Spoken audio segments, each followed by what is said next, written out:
Hey there everyone, this is your friend the Canadian Casual, and in today's video I'm going to be giving you guys my thoughts on UFC Fight Night Whittaker vs Aliskerov taking place this coming Saturday, June 22nd in the Kingdom of Saudi Arabia. This is the UFC's inaugural event in Saudi Arabia, and they did put together quite an entertaining and competitive card by the looks of things, which was originally supposed to be headlined by Robert Whittaker and Khamzat Chimaev. Unfortunately, as we're all aware, Chimaev had to pull out due to ongoing sicknesses, which literally left him hospitalized, and in has stepped Ikram Aliskerov. Aliskerov was set to take on Andre Muniz at UFC Fight Night Perez vs Tyra, but he was offered the opportunity to step in for Chimaev and take on Whittaker at this Saudi Arabia Fight Night main event, which he understandably took. This is a massive step up in competition, but it's also a massive opportunity for Aliskerov to jump up the middleweight rankings. I'll get things started by talking about the main event first, and right off the bat, I do want to give credit to Robert Whittaker for taking this fight on just about a week's notice. Don't get me wrong, Aliskerov deserves credit for stepping in as well to help save this main event, but when you look at this from a career perspective, Robert Whittaker is the one who truly has everything to lose if he indeed loses this fight. What I mean by that is if Whittaker loses this fight, he'll find himself out of the top 5 of the middleweight rankings, and he won't be getting a title shot anytime soon.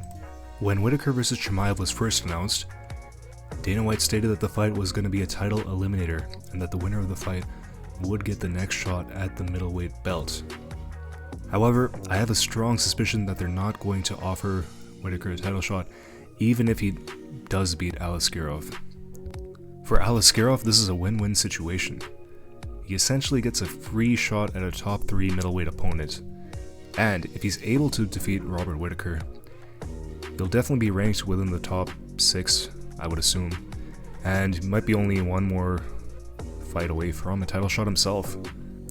Now, in terms of how I think this fight goes, I gotta go with Robert Whittaker by decision. I've watched Aliskerov's recent fights in the UFC, as well as his win over Mario Souza on Dana White's Contender Series, and he certainly does look good. But we need to put into context, he's been looking good against unranked, raw talent. Aliskerov does look to be a very good grappler, however he doesn't pose the same threat that someone like Khamzat Chimaev does in the early rounds. Whittaker is a very good wrestler in his own right, and I think he'll be able to scramble well against Aliskerov's takedown attempts. On the feet, I really do believe that Whittaker will be able to pick apart Aliskerov over all of the rounds. With that style of his sort of darting in and out, mixing about the strikes and high kicks, I really think he'll be able to do some damage on Aliskerov. I know Aliskerov is coming off of a few knockouts of his own. However, in his last fight against Warlley Alves, he dropped him with a jab before getting the finish. I really doubt he'll be able to do that against Robert Whittaker. I know Robert Whittaker has garnered a little bit of a reputation in recent years for being chinny, being susceptible to strong strikes, not having much of a chin. However, it should be noted that he's been rocked against the best guys in the division, best guys in recent years, such as Israel Adesanya, the current middleweight champion, Dricus du Plessis, and earlier this year against a very game Paulo Costa with a crazy spinning wheel kick. I just have a hard time believing Aliskerov is going to give Whittaker as hard of a time on the feet as his recent opponents have. So yeah, give me Whittaker by unanimous decision for this main event. Definitely looking forward to watching it this weekend. Alright, moving on to the co-main event. I am very excited for this fight. Sergey Pavlovich versus Alexander Volkov. This fight should be fireworks, and I am going with Sergey Pavlovich by first round knockout. I know heavyweight fights in general are often a little bit of a toss-up to predict, and Volkov is coming into this fight on a nice win streak. He's defeated Rosenstrike, Romanov, and most recently Tai Tuivasa, while Pavlovich, on the other hand, is of course coming off of a nasty knockout at the hands of Tom Aspinall at UFC 295 last year.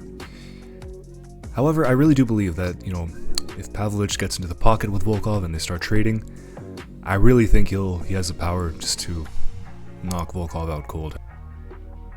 I will give you guys my quick thoughts regarding the other fights on this main card. So Kelvin Gastelum versus Daniel Rodriguez. I think Kelvin Gastelum will get this done by decision. Shara Magomedov versus Lutterbach. I'll be very honest, I'm not too familiar with Lutterbach. Sorry if I'm mispronouncing that name. I'll go with Shara Magomedov by decision. He looks pretty good in his last fight, which I believe was his first fight in the UFC. And finally, Johnny Walker versus Oezdemir. I think Walker will be able to bounce back in this fight. I think he'll be able to stop Oezdemir likely in round 2. Alright guys, those are all of my thoughts for the fights on the main card of this fight night. Let me know what you guys think in the comments down below. I'll definitely be making more detailed prediction videos for future UFC pay-per-views and fight nights.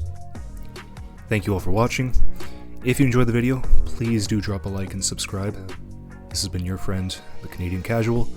Until next time, goodbye.